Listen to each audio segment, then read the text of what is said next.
शांति। परमात्मा क्या कहते हैं? आज हम 24वां विषय कर रहे हैं। कोमा में शरीर चल रहा है, लेकिन क्या आत्मा अभी भी मौजूद है?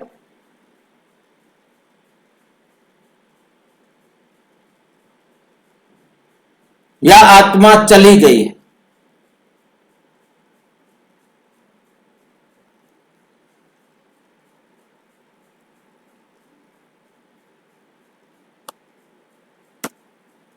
कोमा में शरीर चल रहा है, लेकिन क्या आत्मा अभी भी मौजूद है?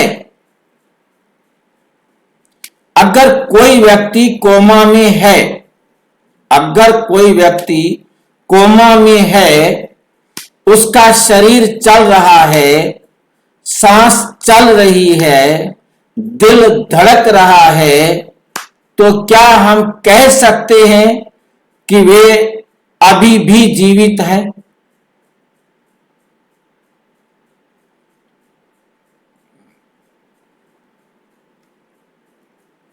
या फिर सिर्फ शरीर चल रहा है? हाँ जी, आत्मा रहती है लेकिन उसका ब्रेन काम नहीं। सिर्फ शरीर चल रहा है, आत्मा नहीं है। क्या है? या फिर सिर्फ शरीर चल रहा है, आत्मा नहीं। एक सच्चा अनुभव, इमोशनल कनेक्ट। मैं आपको एक वास्तविक अनुभव बताता हूं। मेरे छोटे भाई को अचानक हार्ट अटैक हुआ। मैं जैसे ही उसके पास पहुंचा, उसने शरीर छोड़ दिया। डॉक्टर ने कहा अगर 3 मिनट में सीपीआर मिलता तो शायद बच जाता, लेकिन 15-20 मिनट बाद सीपीआर दिया गया। शरीर फिर से चल पड़ा, लेकिन उसने कभी किसी को पहचाना नहीं, कभी कोई प्रतिक्रिया नहीं दी, ना देखा ना बोला। 20-25 दिन मशीन के सहारे चलता रहा। तब एक प्रश्न बार बार मन में आया, क्या वो अभी भी वही व्यक्ति था? या वो आत्मा उसके अंदर थी? Part 2, medical reality. Medical simple language में, साधारण भाषा में डॉक्टर क्या कहते हैं? डॉक्टर ने कहा यह क्लिनिकली डेड था। यह क्लिनिकली क्या था?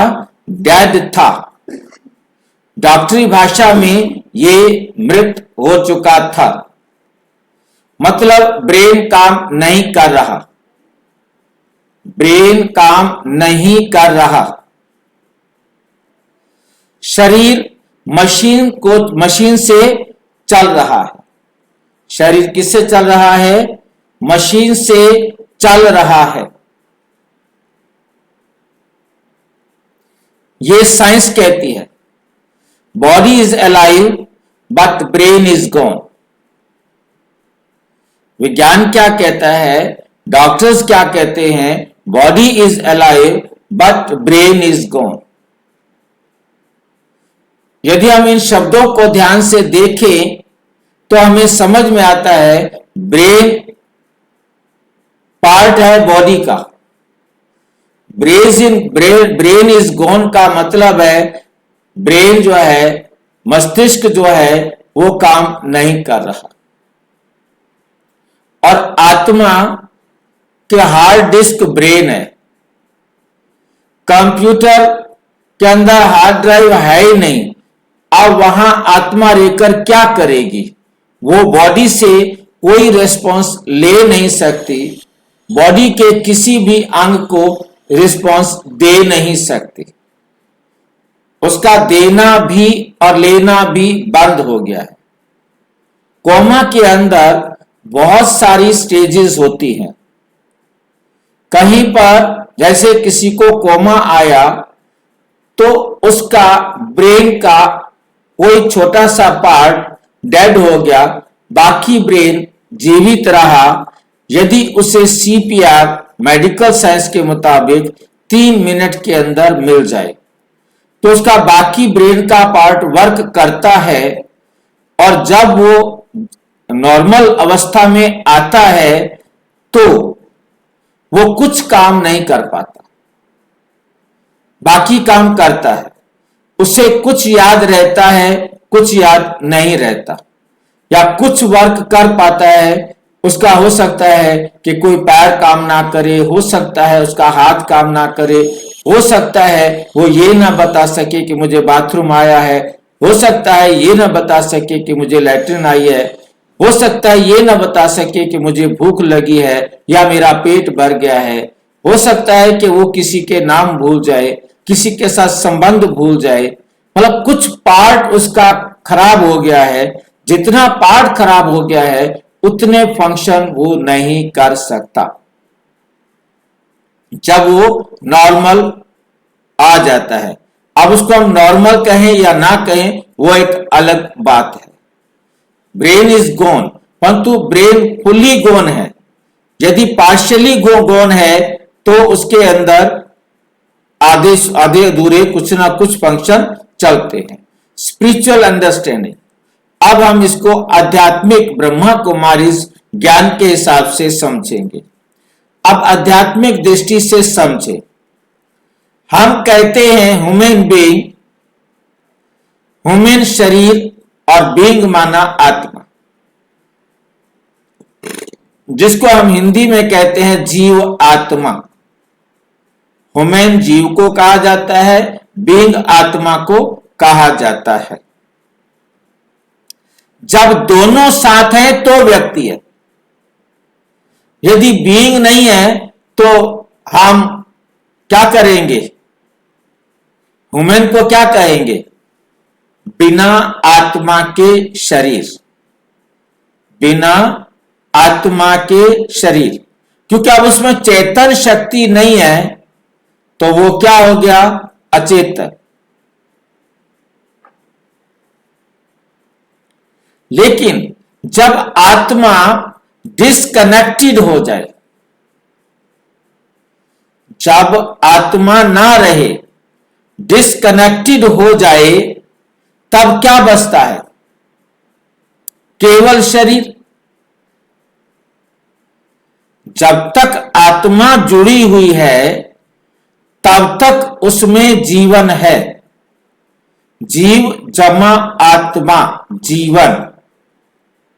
जब उसमें एक दोनों में से नहीं है, आत्मा है अकेली तो उसे जीवन नहीं कहेंगे, शरीर है अकेला तो उसे भी जीवन नहीं कहेंगे। जीव जमा आत्मा जब दोनों साथ हैं तो उसे जीवन कहा जाता है। पार्ट 4, 3 अवस्थाएं हैं। कोर कंसेप्ट बहुत अच्छी तरह से समझना है। इस पूरी प्रक्रिया को हम 3 स्टेजेस में समझ सकते हैं। Number 1, coma, consciousness loss. उसमें से चेतना चली गई है। कॉन्शियसनेस लॉस, चेतना शक्ति गायब, शरीर चल रहा है, आत्मा का कनेक्शन वीक। आत्मा का कनेक्शन क्या है? वीक है। वीक माना कमजोर है। जैसे गहरी नींद, जैसे गहरी नींद। अब गहरी नींद के अंदर आत्मा सांस ले रही है और उसे कुछ भी नहीं पता। आत्मा को कुछ भी नहीं पता। शरीर चल रहा है परंतु उस समय की उसके पास कोई एक्टिविटी नहीं है। डीप स्लीप में शरीर फुल रेस्ट में होता है। स्वप्न वाली स्लीप में नहीं। डीप स्लीप में शरीर फुल रेस्ट में होता है, बहुत आत्मा का मिनिमम कनेक्शन होता है, आत्मा का बहुत मिनिमम कनेक्शन होता है। ब्रेन पूरी तरह बंद, कोई पहचान नहीं, कोई प्रतिक्रिया नहीं। ब्रेन डेथ, सेकंड सिचुएशन क्या है? ब्रेन डेथ, डेड हो गया। डॉक्टर ने कह दिया कि क्लिनिकली ब्रेन जो है ना क्या है, डेड हो गया। ब्रेन पूरी तरह बंद, कोई पहचान, कोई प्रतिक्रिया नहीं। कंट्रोल सिस्टम खत्म, कंट्रोल सिस्टम खत्म। हाँ जी। तो क्या उस टाइम आत्मा कर्मातीत अवस्था में चला जाता है? पहले हम ये देखें, कर्मातीत अवस्था तब होगी जब उसके पास कोई कर्म नहीं, शरीर नहीं। शरीर में है तो कर्मातीत कैसे होगा? पहले तो ये डिसाइड करना है ना कि आत्मा शरीर में है या नहीं है। आत्मा शरीर से अलग होने पर ही कर्मातीत होती है। अभी हम बीच में हैं क्वेश्चन के, पहले कैसे ऑर्डर कर दे कि वो कर्मातीत हो गई? कंट्रोल सिस्टम खत्म हो गया। ब्रेन डेथ, ब्रेन पूरी तरह बंद, कोई पहचान, कोई प्रतिक्रिया नहीं, कंट्रोल सिस्टम खत्म। नंबर 3, सोल डिपार्चर, आत्मा पूरी तरह निकल जाती है। शरीर केवल पंच तत्व, यही वास्तविक मृत्यु है। ये क्या होता है? ये होता है वास्तविक मृत्यु। और मृत्यु के बाद आत्मा ने यदि दूसरा शरीर नहीं लिया तो कर्मातीत। यदि आत्मा ने तुरंत जाकर दूसरा शरीर ले लिया तो उसे कर्मातीत कैसे कहेंगे? वो तो दूसरा शरीर बनाने पे लग गई ना। पार्ट 5, असली प्रश्न, मृत्यु कब होती है? जब सांस रुकती है। क्वेश्चन है, पहला क्वेश्चन है मृत्यु कब होती है। क्वेश्चन नंबर 2, जब सांस रुकती है। क्वेश्चन नंबर 3, जब ब्रेन बंद होता है। क्वेश्चन नंबर 4, जब आत्मा शरीर छोड़ती है। 4 क्वेश्चन है। इन चारों क्वेश्चंस को हमने बारी बारी समझना है। मृत्यु कब होती है? जब सांस रुकती है, जब ब्रेन बंद होता है, या जब आत्मा शरीर छोड़ती है। 3 स्टेजेस है इसकी। Part 6, simple example. मान लीजिए एक गाड़ी है, मान लीजिए एक गाड़ी है, गाड़ी, शरीर, चालक, आत्मा। गाड़ी खड़ी है, इंजन चल रहा है।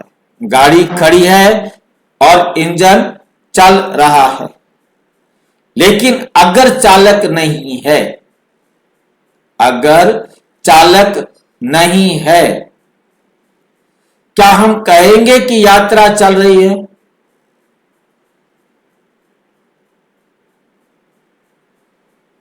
क्या कहेंगे? क्या हम कहेंगे कि यात्रा चल रही है? नहीं चल रही। नहीं कहेंगे कि नहीं, वही क्या वही खड़ी आत्मा।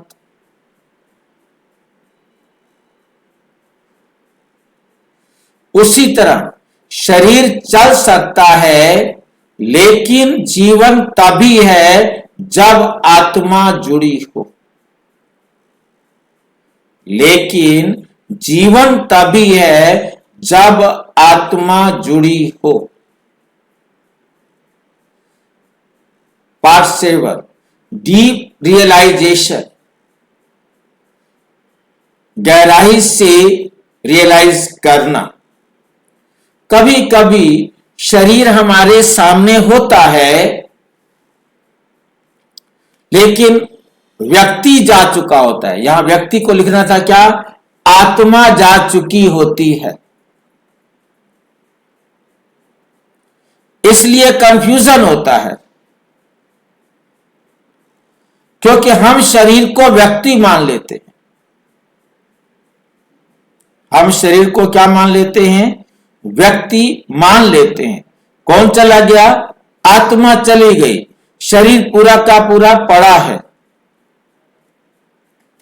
फाइनल कंक्लूजन, व्यक्ति बराबर शरीर जमा आत्मा। व्यक्ति कब होता है, जब शरीर और आत्मा दोनों हो। खाली शरीर को हम व्यक्ति नहीं कहेंगे, खाली शरीर को हम व्यक्ति नहीं कहेंगे।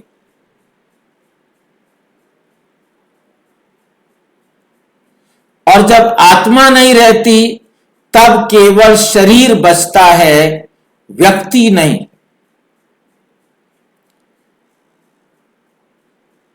शरीर को व्यक्ति नहीं कहेंगे।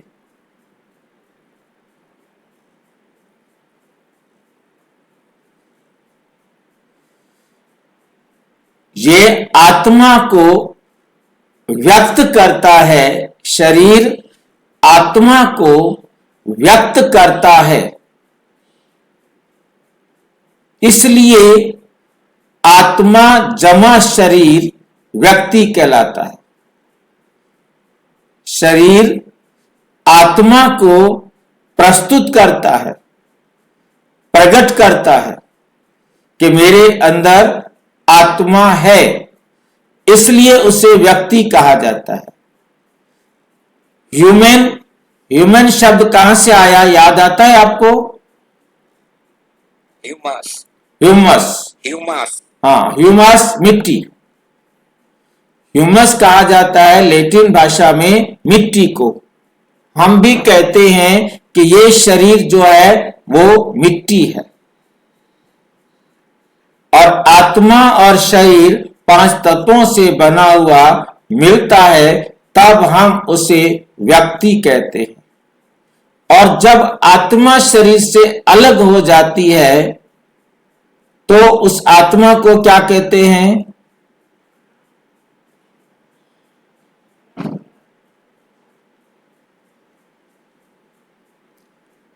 नहीं पढ़ा कभी? ऐसे टेढ़े मेढ़े क्वेश्चन पूछता है बाबा, सीधा पूछ ले तो जवाब भी दे देंगे। आप अव्यक्त कैसे बनेंगे?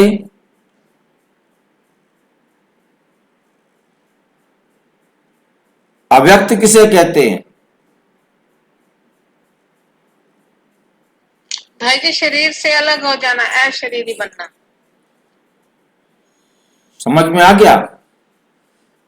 अव्यक्त, जब आत्मा शरीर से अलग महसूस करती है तब वो होती है अव्यक्त। शरीर में होती है तो व्यक्ति, ठीक है। और शरीर से निकल गई तो ये जो बचता है ये मिट्टी। आत्मा के बिना शरीर है मिट्टी। तीनों के बारे में आपको क्लियर स्पष्ट हो गया होगा। Ending powerful closure. तो अगली बात, जब हम किसी कोमा की स्थिति को देखें तो खुद से पूछें, शरीर तो चल रहा है लेकिन क्या आत्मा अभी भी मौजूद है? यदि शरीर हमारी कोई क्रिया, हमारे द्वारा किसी भी प्रकार का उसके प्रति क्रिया किया गया एक्ट उसे रिसीव हो रहा है, या वो कुछ अपनी तरफ से हमको बता रहा है, दो बातें होती हैं। मतलब इसको देखने की दो बातें होती हैं।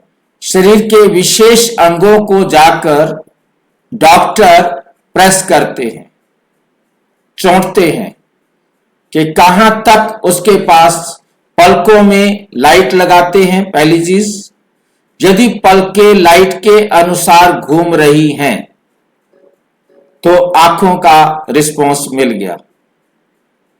समझ रहे हैं बात को? शरीर के अंगों को चोटना, किसी भी नजदीक से नजदीक आंखें हैं, नजदीक से नजदीक कोई भी शरीर के अंग को हम चोटें, उसको दबाएं और वो हिलाए अपने आप को, उसके प्रति कोई भी क्रिया नहीं आ रही है।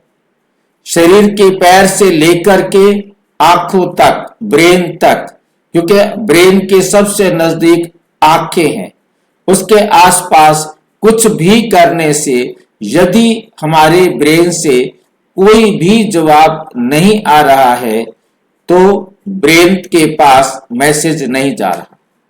यह है एक रास्ता। दूसरा रास्ता है जो ब्रेन से लेके जाता है पूरी बॉडी में।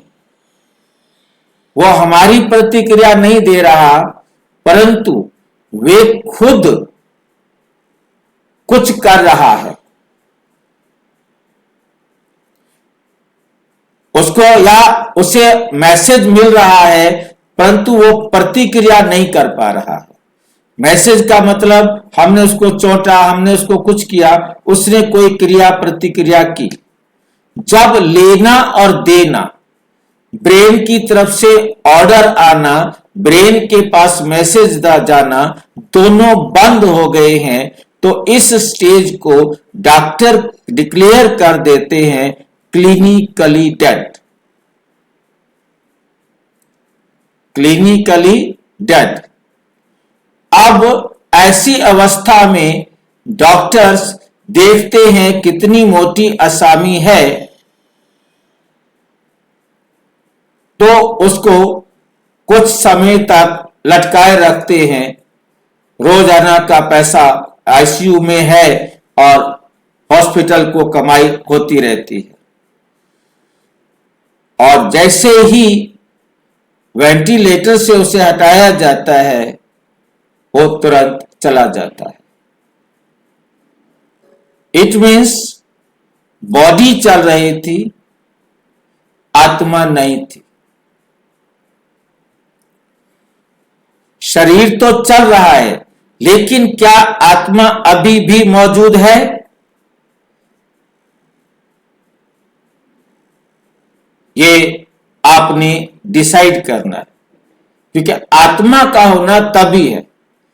अब समस्या क्या होती है कि यदि डॉक्टर उसको डेथ डिक्लेयर कर दे तो कहेंगे तुम्हारे पास हम जिंदा लाए थे, तुमने हमारे आदमी को मार दिया। तो वो लंबे टाइम तक उसको जीवित रखते हैं जब तक परिवार वाले ये ना कहें कि हमारा दे दो भैया, ये तो नहीं उठता, हमारे पास अब पैसा नहीं है जो इसके ऊपर बर्बाद करे, इसको अब जाने दो।